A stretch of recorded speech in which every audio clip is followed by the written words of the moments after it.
First, just say and spell your first and last name and obviously your title for us. Eric Cunningham, ERIC-CUNNINGHAM, and I'm running to represent the people of the 14th District. And I'm going to assume by your hat that you were running on the Republican ticket. I am absolutely running on a conservative ticket, yes. So I was just talking about Bo Brown, who I met for the first time a little bit earlier today, and I know I just saw him here. The big thing we were thinking about today, President seems to endorse Clay Fuller. He just made it official inside, but it's obviously a lot of other Republicans running in the field. What do you want people to know at home? I think we all are different in our own ways, and there's a lot of good people that are running. But it's what your background brings to the table. And my background is in economic development. I work in the rail industry, and I work in economic development, bringing new business, small business to districts just like this one.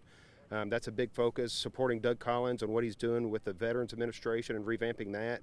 Opioid and heroin addiction. I was on the board with the YMCA, and I was vice chair, and then served on the chair of the committee for opioid and heroin addiction awareness, and that is a big issue in this district. We can't ignore it. So those are just like three things right off the top of the head that I usually focus on. And that, I'll give you one more. Looking at you, you're a young man. The Gen Z audience, I mean, we've got the voters in Gen Z. 56% of Gen Zers are independents. 54% of millennials are independents. We have got to win those over. We cannot let them go to the other side. And let me ask you about the several other sides that it feels like exist in this race. First, just let's talk about the situation that it brought this special election. What are your thoughts on the break between the president and the former Congresswoman Marjorie Taylor Greene? My thought is Marjorie Greene resigned. She had her reasons to resign. She's moved on, so it's time for us to move on. I think the district has been overshadowed for far too long, and I just want to put the district first when I'm elected in office. So let's talk about the district. The president's inside talking about the economy right now. What's the agenda on the economy that you're going to take to Washington if elected?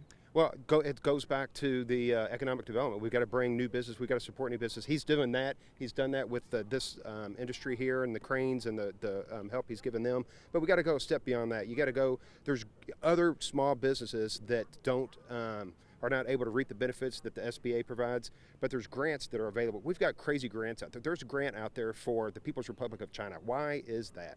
Why are there not grants out there that are available for small businesses outside of even just manufacturing like these folks do? The steel industry, I managed that at the railroad for a long time. It's a great, strong industry, but there's a lot of other small businesses out there that need support, and anything we can do to do that, let's do it.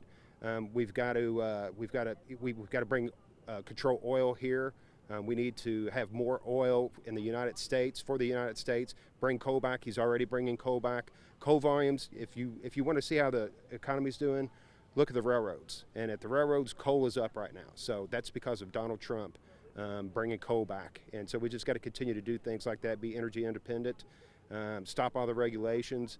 I keep talking about the railroad and the rail industry. If you open up a rail crossing, like that crossing over there, if you open up one, you got to close two. So same with regulations. I think if there's a new regulation, you got to shut down two. And then let me ask you, just as a last question, obviously we've seen a lot of supporters of the president out here today. We've also seen some people, specifically at the varsity more so than here, that are opposed to the president, Right. whether it's being here in Rome or just want more transparency on the Epstein files. To all of those things, particularly with a Democrat, Sean Harris, running for a second time in this race, what's your message to people who feel that way? I think, well, they're listening to the wrong party, and Sean Harris, I was we'll call it the debate Sunday night at Atlanta press conference, and he's a nice guy, but they've got the wrong message. They've got the wrong message. What they want to do for the economy is not the right message. What they want to do with this woke ideology, you hear the people down there talking about abolish ICE.